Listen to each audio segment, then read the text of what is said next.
And joining him is Congress President Mallikarjun Kharge. He has demanded a CBI probe.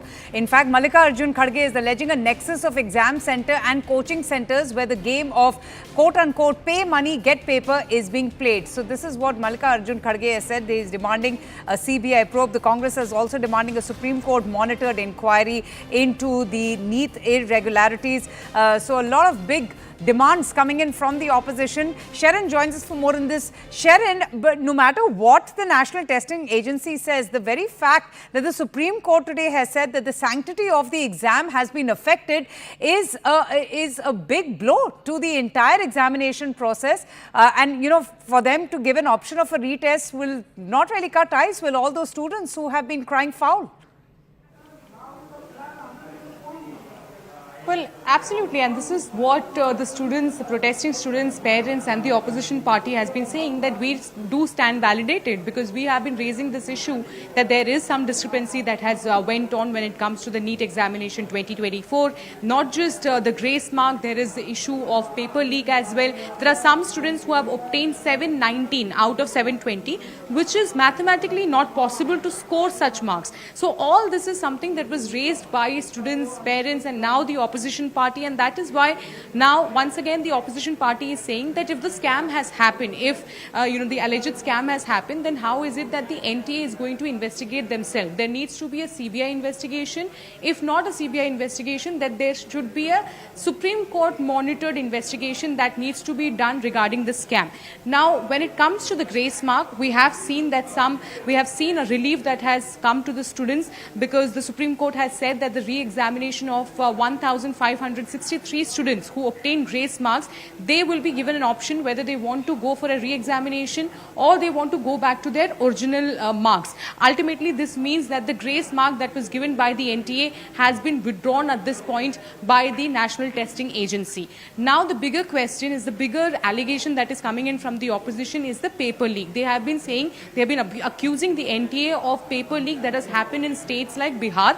That is the question that was asked to the Education Minister, to which he has said that the committee has found no such proof that there was any sort of paper leak that has happened in Bihar or for that matter in any other state. When it comes to NTA, they have been doing examination for years altogether, not just NEET examination, they have been conducting the JEE examination, CUET examination, and not just in one language. Remember, they are doing examination in 13 regional languages, and they are doing these for as many as 25 lakh to 30 lakh students, 30 lakh aspirants of CUET, of JEE and NEET examination. So it's a mammoth task that is done by the NTA. This time, unfortunately, there was a technical issue. There was a discrepancy of the grace mark. That was because there were two sets of examination sets.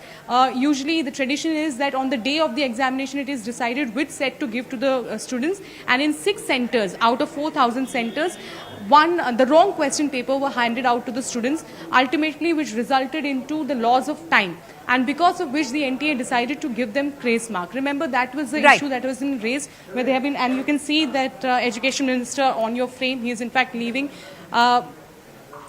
has in fact, while speaking to the sir, CBI inquiry पे भी लोग बात कर रहे हैं, उस पे कुछ बोलेंगे सर? Opposition बोल रही है CBI inquiry होनी चाहिए, कुछ बोलेंगे सर उस पे? All right, so you can see the Education Minister has in fact briefed while speaking to the media. He has refused to answer that question, but the very fact is that someone will have to be held accountable. I mean, those answers are going to be sought from the National Testing Agency, because Sharon, though the option of a retest has been given to the students, this entire process, this entire uproar and the matter coming up in the Supreme Court, which has also questioned the sanctity of the examination, has cast a doubt in the minds of other students as well, who are crying foul, who are saying that this is unfair and why shouldn't they be given a chance?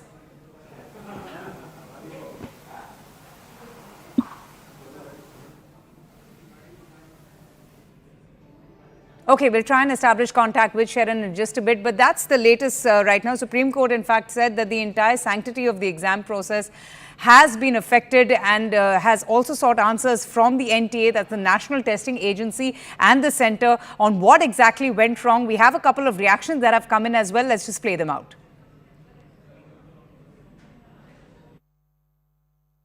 One of the major issues with regards to the grace marks today, the Supreme Court has dealt with it. What were the directions that were given by the Supreme Court? See, in our petition, it was very clear that the concept of grace mark is absurd and it should not be there, and you cannot introduce it post the exams. You cannot change the rules of the game when the game has started. So you are changing the rule of the games. So today the matter was serious, and the seriousness can be judged by the fact that the director of NTA himself was present in the first hearing, and before the petition could start, before the hearing could start, the counsel from the NTA director's position himself stated that the grace numbers they have allotted to 1563 candidates has caused a heartburn among the students, and they want to retrace this decision and they want to conduct a re-exam for all these 1563 candidates, and they want to give a choice to these candidates that whether they want to give a re-exam or whether they want to retain their original number without grace. And this paper will probably happen on 23 June, and the results will be declared before 30th of